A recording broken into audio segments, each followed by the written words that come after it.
तुम समाज में और ज्यादा योगदान दोगे। एक दिन तुम भारत के मुख्य न्यायाधीश बनोगे, लेकिन मैं वो दिन देखने के लिए वहां नहीं रहूंगा। ये बोल हैं भारत के नए सीजीआई जस्टिस भूषण रामकृष्ण गवई, यानी कि BR गवई, जिनकी आज चौतरफा चर्चा हो रही है। आज जब जस्टिस भूषण रामकृष्ण गवई ने भारत के 52वें मुख्य न्यायाधीश के रूप में शपथ ली, तो देश एक नया इतिहास बनते हुए देख चुका है।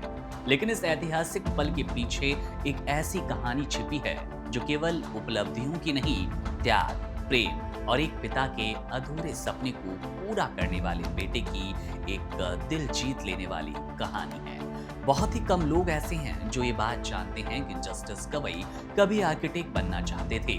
बचपन से ही उन्हें इमारतों, बनावट, रेखाओं की सटीकता और डिजाइन की दुनिया में बेहद काम करने का, आकर्षक रूप से काम करने का मन हुआ करता था। वे अपने सपनों को नीली परछाइयों में ढालना चाहते थे, लेकिन उनकी किस्मत ने एक और रास्ता चुना। वो रास्ता था जो उनके पिता की आंखों में बसता सा नजर आता था। जस्टिस गवई के पिता रामकृष्ण सूर्यभान गवई, जिन्हें लोग सम्मान से दादा साहब कहकर पुकारते थे, एक प्रख्यात अम्बेडकरवादी नेता थे। वे रिपब्लिकन पार्टी ऑफ इंडिया के संस्थापक रहे और समाज के वंचित वर्गों के लिए जीवन भर संघर्ष करते हुए खुद दादा साहेब कभी वकील बनना चाहते थे, लेकिन ऐसा ना हो पाया। उन्होंने लॉ कॉलेज में दाखिला लिया, लेकिन सामाजिक कार्यों में गहराई से जुड़ पाने के कारण वे अपनी पढ़ाई पूरी ना कर पाए। जब जस्टिस गवई ने आर्किटेक्ट बनने की इच्छा जताई, तो उनके पिता ने बेहद शांत स्वर में कहा, बेटा, तुम मेरी वो राह पूरी कर सकते हो जो मैं अधूरी छोड़ आया।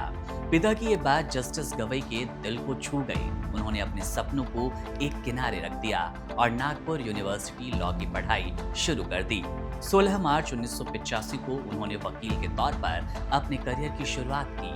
समय बीतता गया, उनका समर्पण, निष्ठा और संवेदनशीलता उन्हें न्यायिक सेवा में आगे ले गई। जब बम्बई हाईकोर्ट के चीफ जस्टिस CK ठक्कर ने उन्हें जज बनाने का प्रस्ताव दिया, तो उन्होंने पहले इसे ठुकरा दिया। उन्हें लगता था कि ये रास्ता उनके लिए नहीं बना है। लेकिन जब उनके पिता ने फिर से उन्हें समझाया, वे बोले, तुम समाज के लिए और बड़ा योगदान दे सकते हो बेटा। एक दिन तुम भारत के मुख्य न्यायाधीश बनोगे। हालांकि मैं वो दिन देख नहीं पाऊंगा। और ये बात कहीं ना कहीं BR गवई के मन में आज जब वे शपथ ले रहे थे तब भी गूंज रही थी। दादा साहब की वो बात किसी भविष्यवाणी जैसी थी। 2015 में उनका निधन हो गया, लेकिन बेटे ने वो सपना पूरा कर दिया जो उनके पिता ने उनके लिए देखा था और जो खुद अपने लिए भी देखा था, पर पूरा ना हो पाया। आज जब जस्टिस गवई ने सुप्रीम कोर्ट के मुख्य न्यायाधीश के रूप में शपथ ली, तो उनके शायद मन में पिता की वही आवाज गूंज रही होगी, वो गर्व भरा विश्वास, आशीर्वाद जो समय से परे है। ये केवल एक कानूनी उपलब्धि नहीं, बल्कि एक बेटे की ओर से पिता के सपने को एक सच्ची श्रद्धांजलि है। मेरा नाम है मुकुंद। वीडियो आपको कैसा लगा, ये किस्सा आपको कैसा लगा, कमेंट करके बताइएगा। बने रहिए वन इंडिया के साथ। शुक्रिया। Subscribe to One India and never miss an update.